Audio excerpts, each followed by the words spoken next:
I honestly don't think there's a more important subject in the law than the extent to which judges should either enforce constitutional limits on government power or defer to the government and essentially allow the government to exercise whatever powers it sees fit.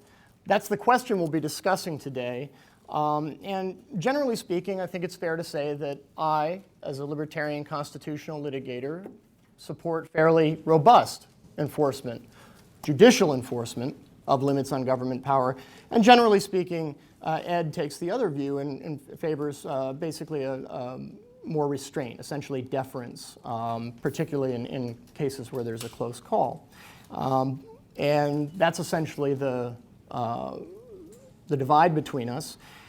But I want to first establish that there are, I think, a couple of broad areas of agreement that we do have and that are very important to understand, because not everybody shares these agreements, but Ed and I do.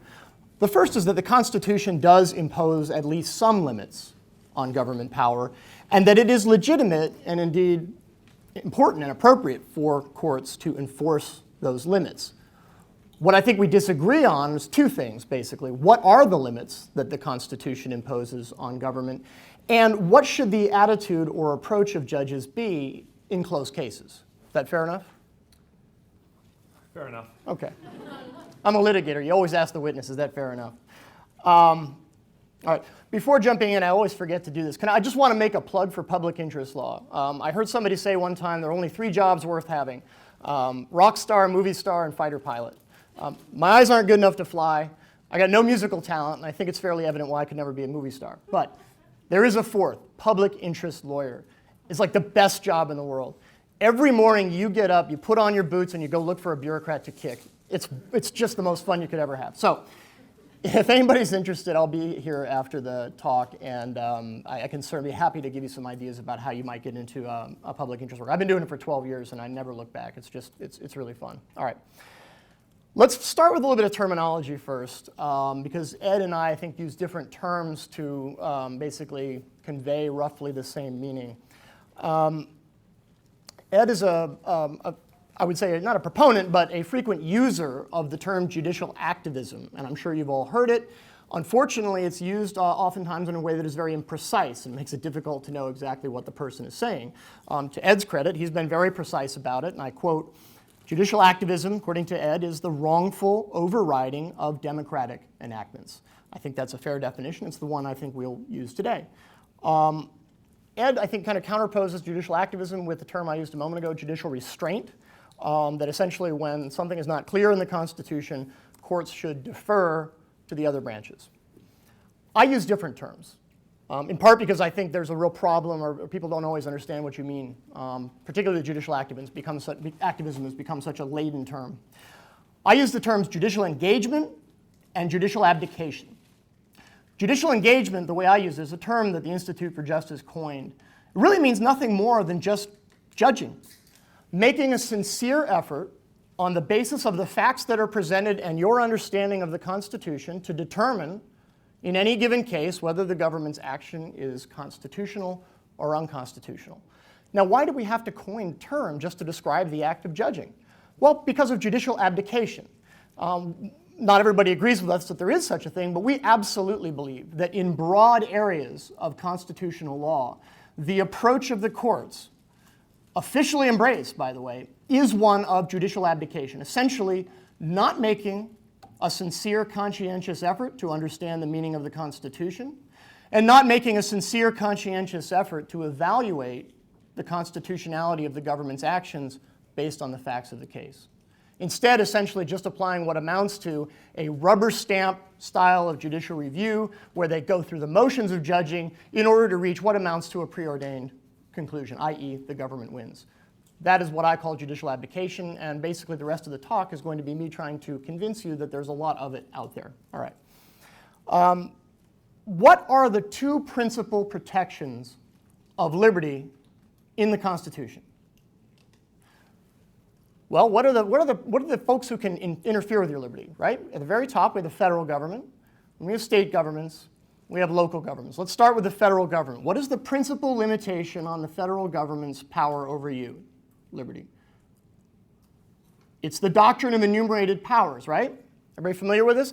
Essentially the idea that in creating the federal government, the Constitution would list the powers that the federal government has, and powers not listed are powers the federal government doesn't have. And then this was reinforced in the 10th Amendment. This was not just some sort of passing fancy, by the way. It is safe to say that the Constitution would not have been ratified at all if the people had not been convinced that the federal government that was created by the Constitution was not one of few and defined powers. The central argument during the ratification debates was whether or not the Constitution essentially created a tyrannical or potentially tyrannical federal government. And the reassurance was offered, absolutely not. Look, we've listed the powers. You can see them right here. Anything we've not listed, it cannot do. And as you can see, the powers are few and defined. How has that worked out for us? The Supreme Court just told us in 2011 in Bond v. United States that federalism, the doctrine of enumerated powers that I just described, was to be the principal protection of liberty in the Constitution against the federal government. That was a unanimous decision. I would really appreciate it if someone would answer me. How did that work out for us? I would really appreciate it if somebody would answer me. It did not work out well. Thank you. Wow. All right. Let's take an example. What's your name? Max. Max, I'm sorry I caught you with food in your mouth. Let's say Max moves in next door to me. And I go over to Max's house and I say, you know, I grow this stuff in my backyard. It has some very interesting properties. It makes you happy, hungry. And not for nothing, it actually has been documented to relieve pain with certain medical conditions. Would you like to have a bag of this stuff that I grow in my backyard? Don't get excited, it's just green beans, but you know. All right, so there you go, Max. I just gave Max a bag of stuff that I grow in my backyard. Is that any business of the federal government under the Constitution as written? No. Absolutely not. What does the Supreme Court tell us, though? Yes, the federal government can put me in jail for doing what I just did. Why? What power, what enumerated power in the Constitution did the 5 justices, it was actually a 6-3 decision, Justice Scalia wrote a concurrence, but 5 justices agreed that there's a particular enumerated power in the Constitution that gives the federal government the power to put me in jail for giving some of my homegrown product to Max here, my next door neighbor. What is it? Of course, it's the power to regulate commerce between the states. What could be more obvious? When I walk over to my neighbor's house and give him a bag of something I grew, what could be more obvious than that is interstate commerce? This is not judging. This is judicial abdication, and it is absurd. It makes a mockery of the doctrine of enumerated powers and a mockery of every assurance that the framers gave their fellow citizens when there was raging debate about whether to ratify the Constitution. It is shocking what the Supreme Court has done to the doctrine of enumerated powers and federalism. But I have to stop there, because that's an easy call. And if you think that what just happened when I gave Max a bag of stuff I grew at home was interstate commerce, I've just got nothing for you. I'm sorry. Here's a tough call. And this is really the principal, I think, disagreement between Ed and I. What is the provision of the Constitution that limits the power of state and local governments over you? It's the 14th Amendment. Why was it added to the Constitution in 1868? 2 reasons. First, we had a Supreme Court decision called Barron v. Baltimore in 1833 that said that the Bill of Rights does not apply against the states. You have to look to your state constitutions, if anywhere, for protection of your rights. And 2, we had a little something called the Civil War, a major issue in which is whether one human being can own another human being. The answer was no. The people who lost that war chose not to abide by the results of the contest and instead said, fine, if we can't legally own people, we will treat those people as if we own them. And that's exactly what they did. The newly freed blacks in the wake of the Civil War, they were called freedmen, were kept in a state of constructive servitude by their neighbors, their former masters, by a democratic majority that said, we may not be able to own you, but we can sure treat you like we do. And that's exactly what they did. And that, by the way, it wasn't just freedmen, it was also white unionists. There were white people who had fought in the Union armies. They were treated this way too. And what do you do when you want to keep somebody in a state of constructive servitude when the law doesn't let you formally own them anymore? Well, you do a number of things. You silence them, certainly, so they can't talk back. You disarm them so they can't fight back. And you take away their economic autonomy. by preventing them from owning property, entering into contracts, or going into court to enforce the agreements they've made. For example, a labor agreement. And by the way, they didn't get paychecks every week like we do, or those of us who are lucky enough to have a job. You worked your labor contract for 6 months or a year, and then you had to collect your wages. And guess what your boss, former master, said often when you went to collect those wages? So sorry. And then guess what? Because of the black codes, you have no ability to go into court to enforce that contract and collect those wages. You were not autonomous, you were effectively a slave. The 14th Amendment was ratified for the specific purpose of ending this kind of tyranny. Majority tyranny over a formerly enslaved class, it's that simple. Two groups of people were protected primarily by the 14th Amendment: freedmen and any white person who supported equality for freedmen. And the 14th Amendment said you will no longer live at the mere whim of democratic majorities who don't agree with your freedom. How did it do that? 14th Amendment contains three substantive provisions: equal protection, due process, and the privileges or immunities clause. Can anybody in this room tell me one of their privileges or immunities of United States citizenship? It's appalling. You haven't been taught this. Why not? Sub-treasuries. Access to sub-treasuries. Very good, Josh Blackman. Also, the ability to invoke the protection of the federal government when on the high seas, a major issue we fought over during the Civil War, as you all know. It's absurd. This is almost as shocking and absurd as the Race decision that read the doctrine of enumerated powers out of the Constitution. In 1873, the Supreme Court, in a case called Slaughterhouse, took up the 14th Amendment and said essentially the privileges or immunities clause, which was at issue there, means nothing, and the 14th Amendment did not meaningfully alter the division of power between the federal government and the states. Essentially, it protects no meaningful rights.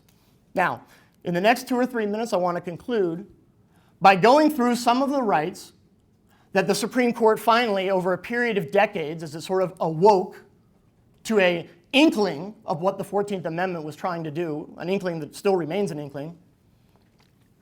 I want to go over some of the rights that the Supreme Court discovered in the 14th Amendment that Ed, I believe, but we're going to find out, will call newfangled rights that are not fairly discernible from the text of the Constitution. And I could not disagree more. Let's start with marrying outside your race. This one's near and dear to me. I just did it 6 months ago.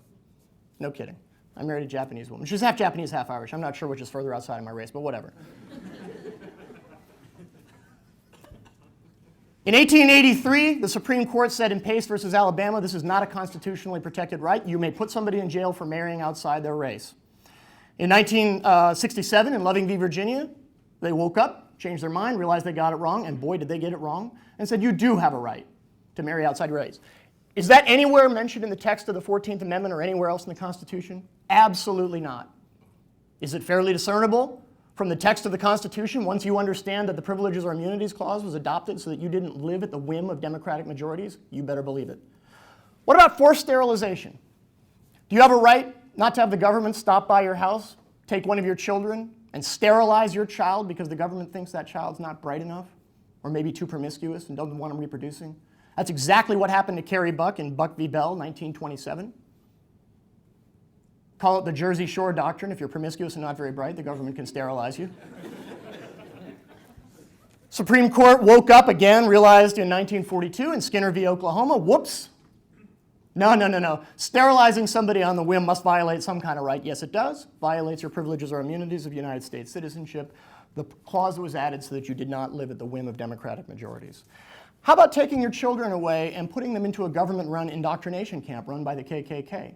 That was the issue of Pierce v. Society of Sisters. The indoctrination camp was a public school, but it was actually the KKK that was behind the law that forced parents to send their children to public school. Supreme Court said no. They actually got that one right the first time. God bless them. Is the right to not have your children taken away from you and put into an indoctrination camp fairly discernible from the text of the 14th Amendment? I think so, but I think Ed does not. I'll be interested to see what he says. Two more. What about prohibiting women from practicing law because they are women and not built for it? In 1873, in Bradwell v. Illinois, that went to the U.S. Supreme Court, and they said, that's fine. They really aren't built for it. They don't have a right to practice law or really do much of anything else. Because why? Well, the 14th Amendment doesn't say women have a right to practice law, so Illinois, if you want to keep them out of the profession, that's fine. They never specifically overruled that decision, but I can see from the attendance today that some of you have high hopes. And in fact, there is no further legal blocks. And if you were in a state that tried to keep you out of the bar for being a woman, you would find out very quickly that that is, in fact, a protectable right. Specifically mentioned in the 14th Amendment? Absolutely not. Inferable from the text? I think so. And here's the last one. This is the ugliest one. Neonatal eugenics. Killing babies who are just born because you think they have some defect or otherwise don't want them in the gene pool. The Dutch practice this. There's actually a law in Holland that says that doctors can do this. The North Koreans practice this aggressively. They actually have a government official in the room, and when a baby is born, particularly if they think, for example, that the father was Chinese, they suffocate that baby.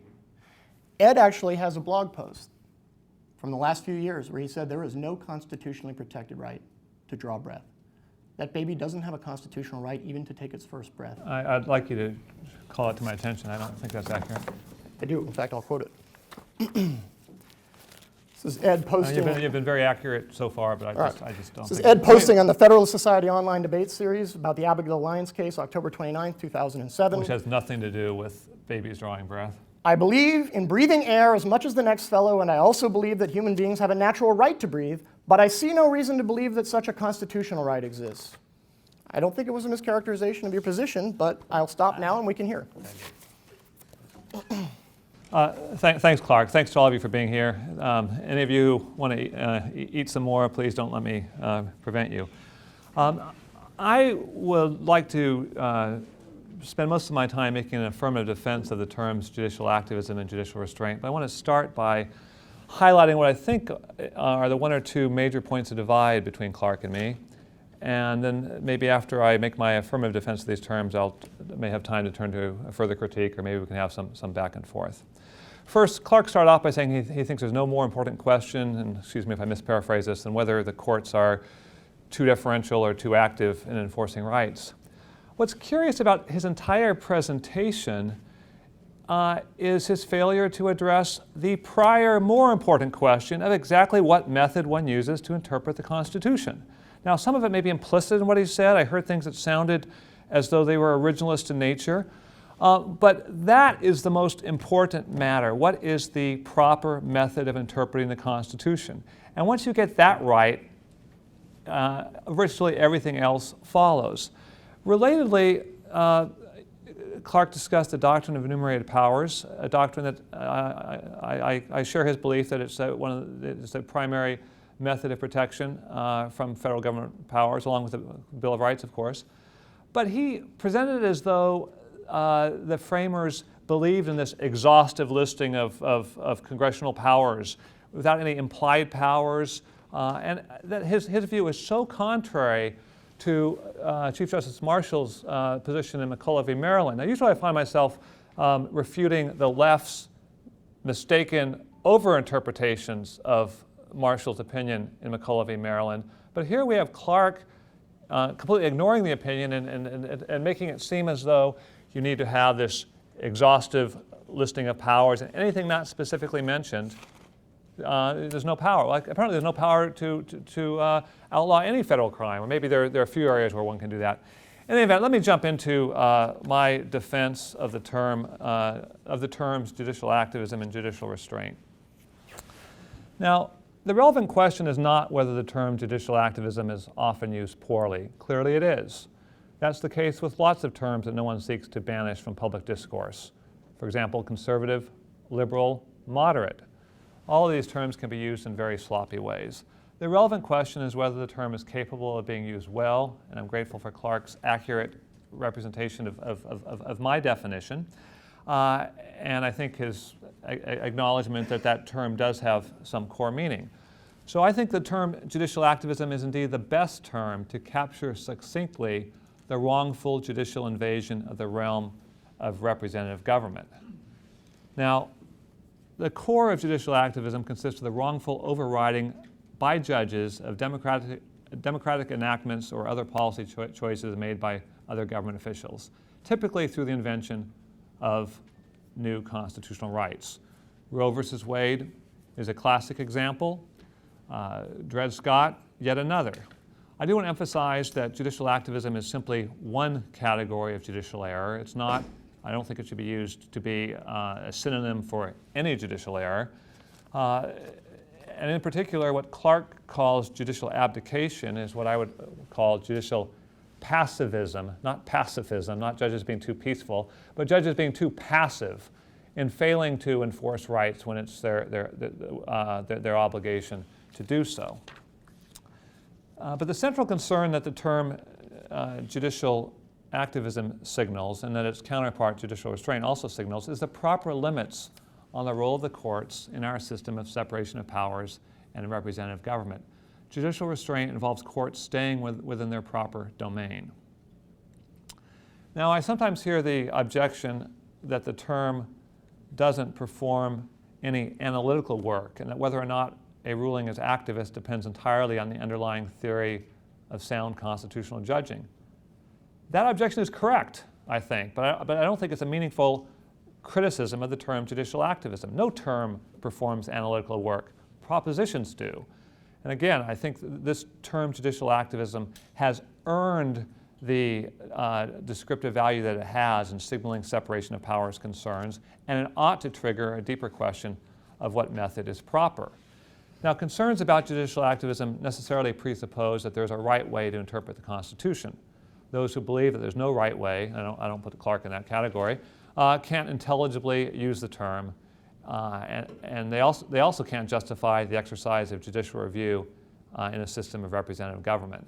Now, sometimes I'm dealing with folks who try to conflate judicial activism with not adhering to precedent.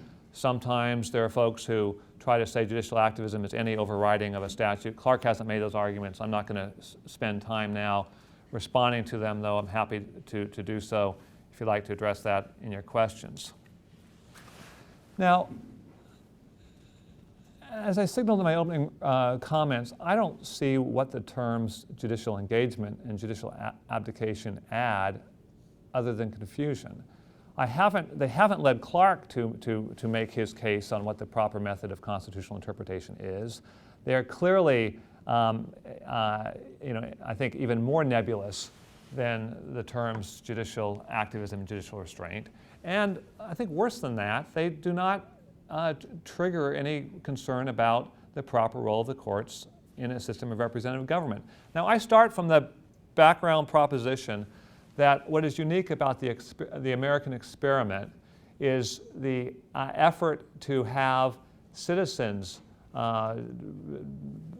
have ultimate power within broad bounds to establish and revise the policies that will govern themselves. Now, this is an experiment. There's ample reason now, as there has been in the past, to question whether the experiment will be a success. There is no doubt that majorities can do stupid things, can do evil things, have done those in the past, will do those in the future. There's likewise no doubt that judges have done evil things and stupid things in the past and have done them in the future. No one can debate at a basic level what the best system of government is. For present purposes, my more modest submission is that the Constitution answers that question, that we have a system of representative government within broad bounds. The courts have authority to police the boundaries, but it is their obligation to act with considerable deference where a democratic enactment does not clearly violate the proper meaning of a constitutional provision. Let me make clear, I'm not making a plain meaning argument about constitutional provisions. I'm not saying that the meaning of a provision is immediately ascertainable from its face.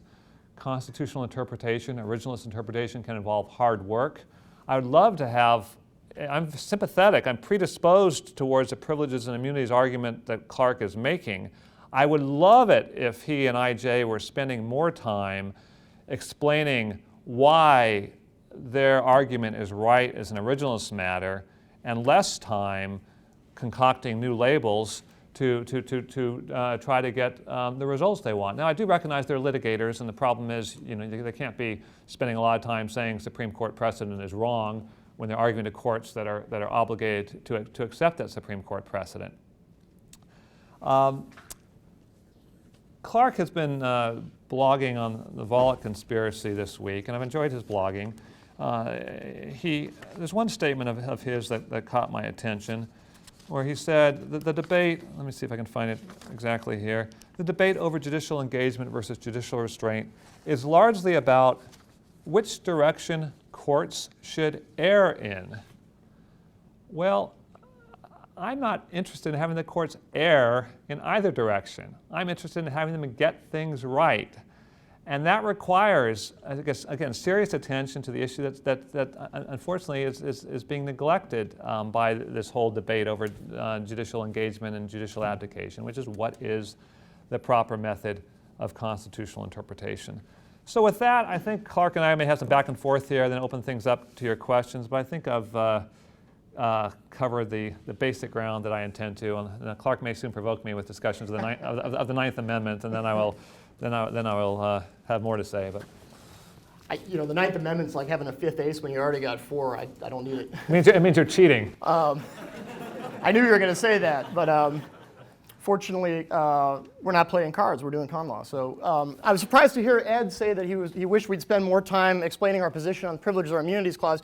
If you ever heard of anything called the Internet, you can actually use it to go right here, ij.org/P or I. That's pretty clever, isn't it? P or I. So let's see. I've written 2 amicus briefs, 2 law review articles, and we just posted yesterday a 13-minute documentary that we made in-house, every one of which explains our position and my position on privileges or immunities. If I spent any more time explaining my position on privileges or immunities, I wouldn't be able to sue bureaucrats. So I try to keep a balanced life. All right. A couple of points here.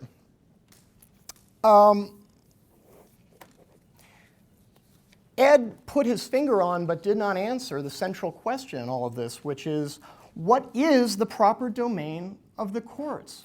And that's not set in stone.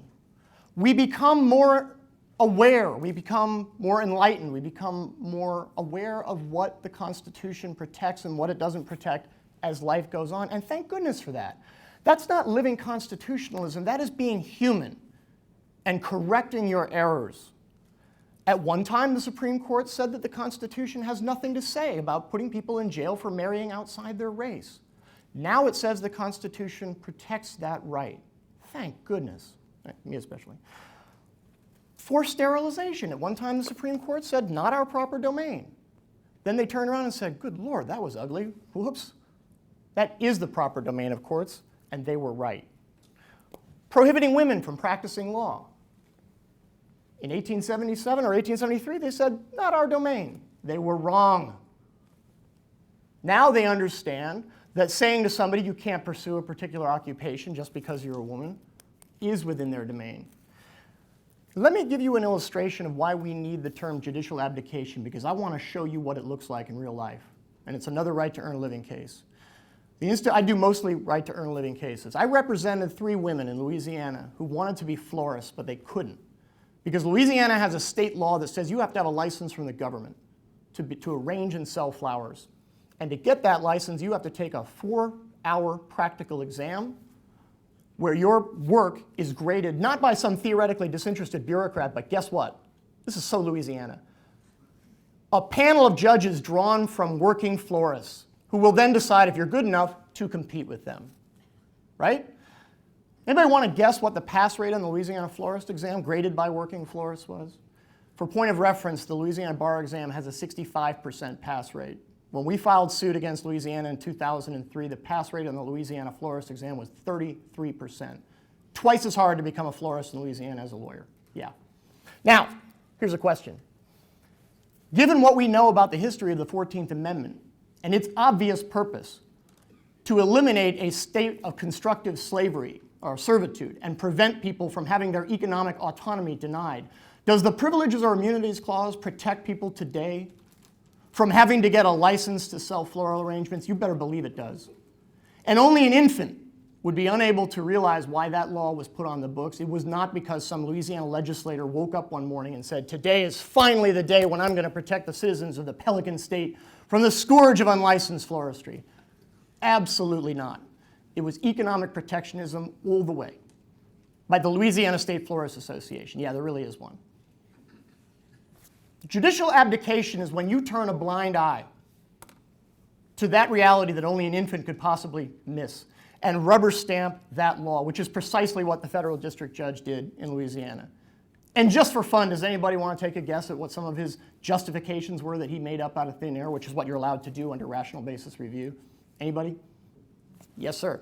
Contaminated dirt. Bam! How did you know that?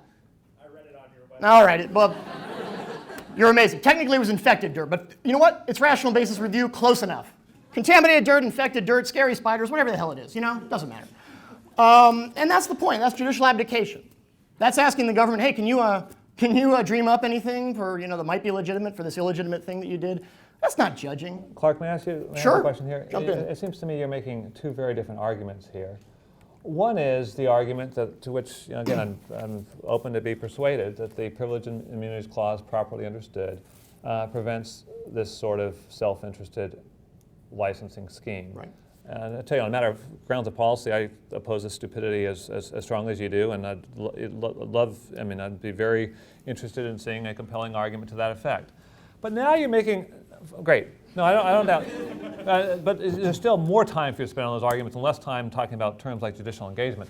But what I'm hearing now is you're saying things like courts can't properly, and maybe a more general argument, courts can't properly attribute to legislatures rational motives for passing legislation. Now, I have problems with the rational basis review. My problem is the opposite of yours. My problem is I don't think it's any business of the courts to ask themselves, is this rational or not? Where does that come from? But your objection is the opposite. You want courts to second guess and look and see the facts, and you're not. It sounds as though you're never ready to permit courts to presume that something serves obviously decent reasons, even if reasonable people could certainly disagree. And that argument, again, I think it's discrete from your privileges and immunities argument, seems to me highly problematic and incompatible with a system of representative government. Here's all I'm asking, just consistency. I mean, if I'd have been able to somehow figure out a way to shoehorn the florist claim into a First Amendment, maybe I said, well, my client, Sandy Meadows, isn't trying to support herself economically, she's trying to express herself with floral arrangements. Everything would change, because now the Supreme Court doesn't presume the legitimacy of the obviously fraudulent explanations that are being offered. It says, what are you really trying to do here? But this consistency that you say you seek has nothing to do with originalist interpretation. You are, in a sense, bootstrapping the court's erroneous approach in some areas and say, let's be consistent and be erroneous in others. That's your position. What I'm saying is the only way to judge the legitimacy of a government law is to actually figure out what's going on. I mean, look, if all we want judges to do when the government restricts somebody's ability to sell a floral arrangement is say, hey, government lawyer, between you and me, can we think of some reason why Louisiana might have been doing this? Infected dirt, scary spiders, corsage pins, whatever it might be. Or do we want judges to look at it and say, listen, not for nothing, but when we struck down that law against forced sterilization in Skinner v. Oklahoma, we actually looked at what was really going on. Let me give this example. This is a great contrast. In Buck v. Bell, they sterilized an 18-year-old girl named Carrie Buck on the premise that she was dim-witted and promiscuous because she had a baby out of wedlock. Well, guess what? And the court didn't bother to look at the facts. They didn't want to second-guess the legislature. Guess what? Carrie Buck was known to be an avid reader and had a daughter who made honor roll. And she wasn't promiscuous, she was raped by a relative. Of course, the Supreme Court didn't take a look at any of that information. Because why? Because it was judicial engagement. Hey, listen, if the state of Virginia says this woman's too dim-witted and too promiscuous to reproduce, good enough for us. That's the ugliness that the Constitution tries to get rid of. And it doesn't mean that you strike down everything willy-nilly. It simply means when the government comes into court and says, hey, we'd like to sterilize this girl, you say, why? Show me some evidence that there's a real problem here. And if, for example, you can prove that she's so mentally retarded she can't control her own actions, and if she gets pregnant, she will die because she's not built to have a baby, then the Supreme Court will say, yeah, okay, you can sterilize her. And they said that in Skinner v. Oklahoma. But that means everything. We can either have an abdicating judiciary that just sits there rubber stamping whatever the government says, even when it's totally disingenuous like Louisiana, and everybody in this room knows that explanation was disingenuous, or you can look at the actual facts of the case and say, listen, you have a constitutionally protected right to earn a living. A right, by the way, the Supreme Court has never disavowed. Can you imagine that? They've always said you have a constitutional right to earn a living. It's just that they changed the standard of review from a genuine one, a legitimate one, an engaged one, to an abdicating one where they say, oh, rational basis review. What's the problem? Pointed, infected dirt, scary spiders? Fine, go for it. Look, it's not judging. It's not constitutional law. It's make-believe. And that's judicial abdication. You bet we need a term to describe that because there's a heck of a lot of it going on today. Well, I think your last example, again, in a lot of the discussion, seemed to conflate the question of how the Privileges and Immunities Clause should properly be construed. Now, maybe your argument is that's how it should be properly construed, in which case, again, I'm open to persuasion. But yes, that's my argument. Okay, fine. Well, then the two become one, and it stands or falls on the merits of your constitutional argument. You know, more broadly, sometimes I have the impression that IJ and I live in Institute of Justice, and I live in different legal worlds. There's this claim that there seems to be this utter lack of concern about the aggressive overuse of judicial power. Clark writes about how legislators can be self-interested or can respond to bad political incentives. He's clearly right. Judges, we have a clear history, can aggrandize their own power, and there seems to be very little concern about that. And for every case he trots out, I can trot out a Roe or a Dred Scott. And again, the question isn't which way should the courts err. We should insist on developing and establishing a method of constitutional interpretation such that it minimizes error and not favor error one way or the other. But if there is to be error, then a saving grace of error in the direction of judicial pacifism, not that I'm advocating this, a saving grace is that it's correctable through the political processes. Kelo is a good example of that. Whereas an error in the direction of judicial activism, well, maybe it's corrected by a civil war, but it's very, very, very, very difficult to overcome. So I don't mean to denigrate the problem of judicial passivism. Indeed, it's hardly surprising that those who are ready to invent rights that aren't in the Constitution will ignore those that are in the Constitution. But I think that the challenge here, we ought to be developing a compelling originalist approach and not coming up with fancy new labels that don't mean anything, that aren't going to get traction, and that fail to draw on the separation of powers concerns that really ought to be at the heart of this debate. Okay, well, listen, 2 points. If somebody has a judicial philosophy that allows 18-year-old girls to be sterilized on the premise that they are promiscuous and dim-witted without even looking at the government's evidence for that proposition, I want a term to describe it, and a term that heaps upon it the opprobrium to which it is justly entitled. That is judicial abdication. I don't consider it judicial passivism. I like Gandhi, and I consider him a pacifist, so I have a positive connotation there. No, again, passive, not pacifist. You said judicial passivism, and that made me think of something good. I want a word that evokes ripping out Carrie Buck's Well, I'd be surprised. fallopian tubes. And maybe you've done polling on this, but I'd be surprised if judicial abdication gets the gets the blood stirring in Americans. I'll bet you a steak dinner. Come on now. You know you want it. All right. Yeah. Second point, I do not have an utter lack of concern about what you would call judicial activism. It's just that concern for me pales in comparison to the concern I have about judicial abdication. Does anybody want to know the postscript, by the way, the Louisiana Flores case?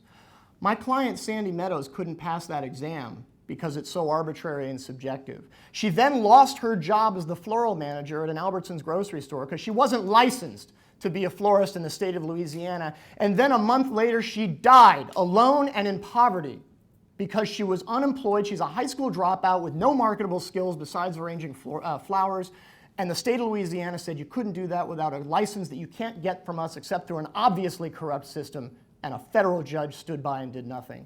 Yeah, I am passionate about it. I don't apologize for that. And I want terminology that correctly conveys the outrage of that and other cases. And bulldozing Suzette Kelo's neighborhood, by the way. She's a good friend of mine. And she breaks down every time she has to talk about that case. Yes, I want terminology that accurately conveys what it is to stand by while those things happen to our fellow Americans. Really. And Yeah, I and my colleagues will continue to work on getting people's blood going when they hear the word judicial abdication, because when you see it in real life, it is appalling. We have a constitution that protects us and is designed to protect us from the whim of majorities, exactly the way the Privileges or Immunities Clause in the rest of the 14th Amendment was specifically designed to protect minorities from the whims of majorities in Reconstruction-era South under Jim Crow. Nothing has changed. Our courts have just gotten more aware of the expansiveness of liberty and how important it is in our lives. That is a textual argument, by the way, an originalist argument, and it is not me simply living in a libertarian fantasy. I have a developed theory of the Privileges or Immunities Clause. You're welcome to inspect it for yourself. Shall we open things up to questions? I think you've probably heard enough from us here, and happy to address your questions.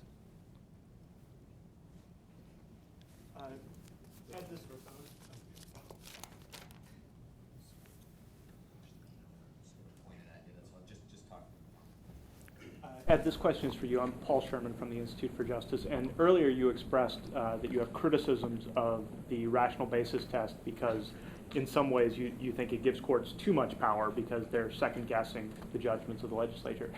And I was wondering how you think courts should go about evaluating things like the First Amendment under strict scrutiny, because it seems to me that there's a certain amount of subjectivity in that too, with the determination of what is and is not a compelling state interest. Right. I think you have in a whole host of areas, you have judicial doctrines that are inventions that yield results that are out of whack with what originalist interpretation would yield. So the challenge under the First Amendment, I gather you're referring to the speech provisions, is to understand what, for example, the phrase "the freedom of speech" means, and to apply that to existing challenges. Look, I understand that judges may need to develop these doctrines in some way, but I think these doctrines have been developed as a substitute for the sort of originalist analysis that ought to answer those questions. Anybody else? I guess this is more for Mr. Whelan. You talked about kind of an underlying problem being the separation of powers issue, but I think one of the things that we forget, we talk about the unitary executive ever so often, especially post 9/11, the executive power includes all of these unenumerated powers. But what about the judicial power of the United States, mentioned in the Constitution? Could that be interpreted to, include a strict scrutiny or whatever of legislative enactments? Could the judicial power include something beyond just deference to the legislature? Well, it certainly does include more than deference to the legislature. As Clark accurately stated, I embrace the doctrine of judicial review, the power of courts to strike down legislation that is unconstitutional. That doctrine of judicial review is implied from the conferral of judicial power in Article 3, but fairly so.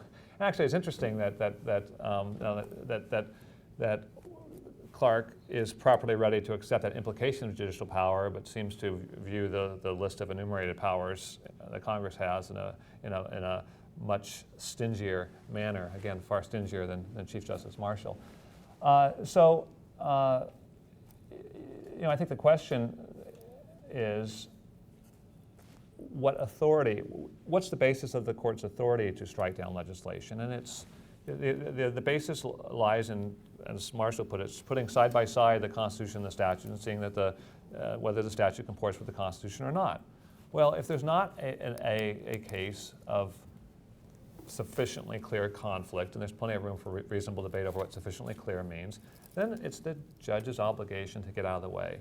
Let me just make one other point in response to Clark's moving oration. Look, this system of representative government of ours is going to succeed or fail, as the framers recognized, depending on what we as citizens do. And the more we infantilize the citizenry, the more we run to the courts and try to make them masters of all, I think the worse our prospects are for the long run. Now, I'm not, Clark may well be right that a proper understanding of the Privileges and Immunities Clause means that his florist client should have prevailed. So let me just assume hypothetically that he's not right, but I take no position one way or the other on that. I haven't studied the matter. It's exactly the sort of issue that when you want to awaken citizens and legislators. No, it's not easy to do this, of course not. But you want to awaken them to the stupidity, the evil of what's going on, and punish those legislators who protect the existing florists, who I'm sure are clearly out just to favor their own interests. Let me say this. I've offered what I think is a rigorous textual argument for protecting unenumerated rights under the 14th Amendment. I've pointed out to you a whole bunch of sources you can go to for more in-depth treatment. But let me ask you guys a question. Would you give your allegiance to a country or a constitution that did not protect people's right to marry outside of their race or not have their children forcibly sterilized? Would you give your allegiance to a constitution that allowed us to put people in jail for being gay, which we could do up until 8 years ago? I wouldn't. And thank goodness I don't have to. Well, you did, evidently. No? We have a, Well, you that was didn't have allegiance to this country before the decision in Lawrence v. Texas? Oh, no, but I knew, unlike the Supreme Court, that it's illegitimate to put somebody in jail for being gay. They changed their mind. They got it wrong in Bowers v. Hardberg. But you weren't advocating treason in the time between Bowers Oh, v. no, Hardwick because I'm, as a constitutional lawyer, I'm very aware that the Supreme Court often gets things wrong, like they did in Dred Scott. By the way, did you know in Dred Scott that there were a group of abolitionists who were invoking substantive due process to release slaves? In other words, they said, due process is incompatible with the condition of slavery, and they were right. And now we know they were right. The Supreme Court makes mistakes, I understand that, but I absolutely would not give my allegiance to a country that consistently said to people, you have no constitutional right not to be sterilized, no constitutional right to marry outside of your race, no constitutional right to be gay, and no constitutional right to practice law if you're a woman. And you're just going to have to wait until the legislature becomes enlightened. Absolutely not. I would not give my allegiance to that country. I would not give my allegiance to the Constitution. Thank God I don't have to. Well, I guess Abraham Lincoln was a fool then. Look, let's take slavery as an example. The grave, grave evil of slavery. There were people who wrongly acquiesced in it. There were people, obviously, who were deeply complicit in it. And there were those who saw the promise in the Constitution to combat this evil and ultimately prevailed. And had they taken Clark's approach, had they said, I will not swear allegiance to this country with this grave evil, slavery would never have been abolished.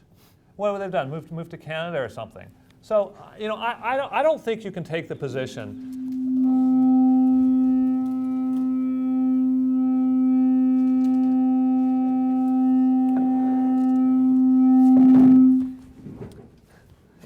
I don't know whether that's agreement or disagreement, but I would say it is. It is deeply irresponsible to take the position that if this current society, look, Clark's not even talking about what the actual laws are on the books. He's simply saying if the court permits, if it even makes it possible to have things in certain realm of action, then you shouldn't have allegiance to this country. I think that is a deeply problematic proposition, one that I'm glad to say the framers and so many heroes in this country have thoroughly rejected, and you shouldn't embrace it either. Yeah. Mr. Whelan, I'm Jeff Rose. I introduced myself to you before. I'm an attorney at IJ. Under the originalist method of interpreting the Constitution, how do you determine on a provision-by-provision basis what the appropriate standard of review is? Because that's the fundamental predicament that we're trying to address with judicial engagement, and what contrasts it maybe with concerns about pacifism is what is the relevant standard of review under these different provisions? Well, I think that's similar to the question I believe as your colleague asked, and I guess as lawyers and law students, we're so wedded to standards of review, and we seem to think that one can't. Your question presupposes that the job of judging is impossible without concocting standards of review. I don't buy that. I mean, I don't see why that's the case. This is the architecture that the court has developed, in part, I think, because it enables it to lots of flexibility as to strike down things that it likes and leave in place, strike down things it dislikes and leave in place things it likes. But I don't see how originalism needs to compel any system of standards of review.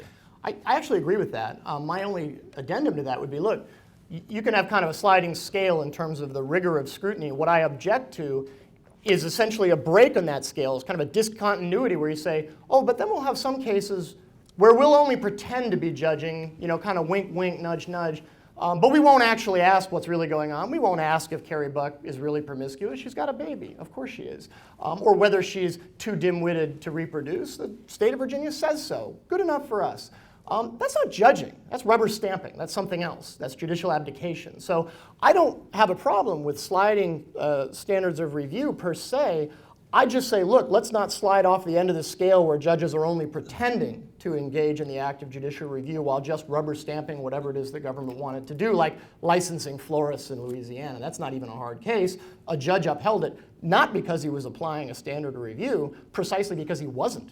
He wasn't engaged in judicial review. That was a rubber stamp all the way. So that's all I object to. I don't mind the sliding scales, but let's not slide off the deep end where we're only pretending to judge things, because that's not going to work out well for the Carrie Bucks of the world. Any question? Hi, this question is for Mr. Whelan. I'm Erica Smith. I'm from the Institute for Justice. Do you think the Supreme Court should uphold Obamacare, specifically the individual mandate? The question, in case some of you couldn't hear it, is whether I think that the court should uphold the individual mandate in Obamacare. That, I'm pleased to say, is a question I have not devoted my attention to, because there's so many folks out there doing very good work on it. I think it may well present a question of whether the court decides based on existing precedent, or whether, as you asked, whether it goes back to an originalist understanding. I will say my own somewhat contrarian view is that this may be the most overhyped case of our generation, that whatever the court does, it is essential that we repeal Obamacare. And I would hate to see a defeat.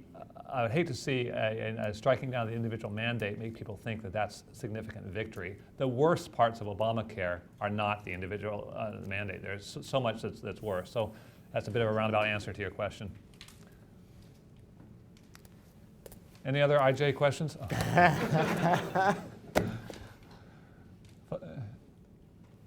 Anyone else? Okay, well, thank you all. Thank you guys very much. Appreciate you coming. Thanks, Ed. Appreciate that.